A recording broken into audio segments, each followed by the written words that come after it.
Hello everyone, and welcome back to our channel.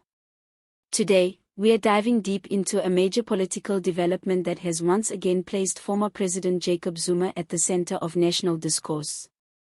Over the weekend, Zuma delivered a powerful keynote address at a Western Cape event hosted by the African Transformation Movement, or ATM, and what he said is bound to stir reactions not just from his supporters, but also from critics, analysts, and rival parties.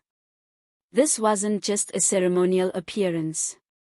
It was a calculated and symbolic move by one of South Africa's most controversial yet influential political figures. The ATM, a relatively small party but one known for its conservative and pro-Africanist rhetoric, invited Zuma to headline their service, and in doing so, gave the MK party leader a platform to directly address South Africans in one of the country's most politically contested provinces, the Western Cape. Now, let's talk about why this matters. Zuma's presence in Cape Town wasn't just about showing face. It was a strategic alignment, one that demonstrates the increasing collaboration and cross-pollination between smaller parties that oppose the current mainstream political order.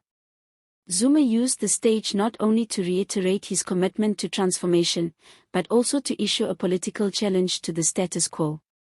Speaking to a packed crowd of ATM members and local supporters, Zuma called for unity, not just among Black South Africans, but among all citizens who are tired of inequality, corruption, and economic stagnation.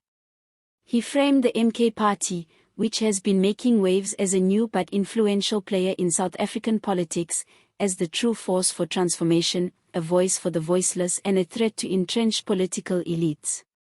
He said, and I quote, "The road to true freedom is not just about liberation from apartheid, it's about liberation from poverty, inequality, and corruption." This is classic Zuma rhetoric, but now it's repackaged under the MK party banner, a party that seems determined to draw strength from his legacy while distancing itself from the legal and ethical scandals that followed him during his presidency. Let's unpack that for a second. The Western Cape has long been a stronghold for the Democratic Alliance, or DA. It is a province where black nationalist parties like the ANC and EFF have historically struggled to gain traction. But Zuma's appearance here wasn't just symbolic, it was disruptive. It was a way of reminding the DA and its voter base that the Western Cape is not immune to the broader political discontent bubbling across the country. Zuma's focus on unity and transformation also speaks to a broader narrative that the MK party is crafting. This is a party that positions itself as anti-establishment, anti-corruption, and unapologetically pro-African. And whether one agrees with Zuma or not, it's undeniable that his ability to mobilize people, especially in provinces outside his KZN stronghold, still holds power. But here's where things get more interesting.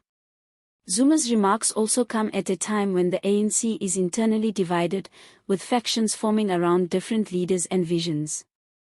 The MK party was born partly out of frustration with ANC leadership, and Zuma has made it clear that he views the ANC under President Ramaphosa as too compromised, too beholden to elite interests, and too disconnected from the needs of ordinary South Africans.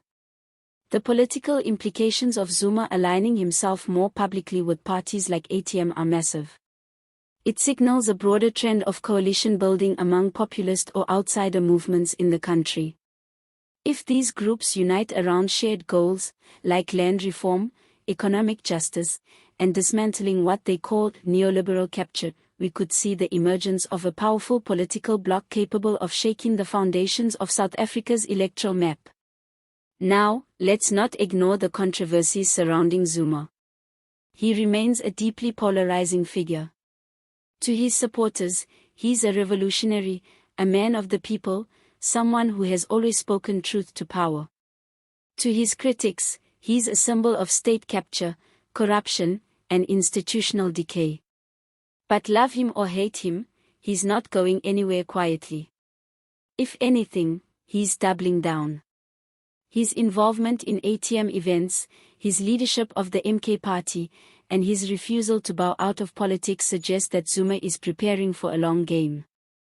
And given the upcoming 2026 local government elections and the 2029 national elections, this long game might involve influencing key provinces, building grassroots support, and positioning the MK party as a legitimate political force.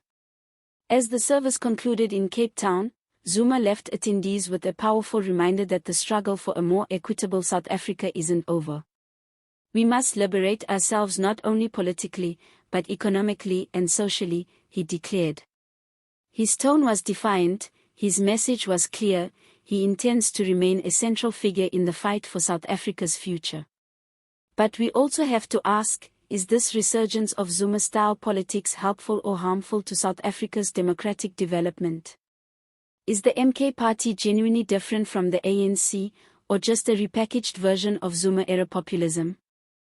These are questions South Africans will have to wrestle with, especially as the country heads into an increasingly fragmented and uncertain political future. In the coming months, we can expect to see more appearances like this, more speeches, more collaborations, more attempts to rally disillusioned voters who feel betrayed by the mainstream political parties. Whether this momentum will translate into actual electoral power, only time will tell. But for now, one thing is certain, Jacob Zuma is not done. The MK party is not just a vanity project. And the Western Cape, long a symbol of opposition politics, is now a new front line in the battle for South Africa's political soul. Thank you for watching. If you found this analysis insightful, don't forget to hit that like button, subscribe to the channel for more deep dives into South African politics, and drop a comment below. Do you think Zuma and the MK party are gaining real traction? Or is this just political theater? We'd love to hear your thoughts. See you next time.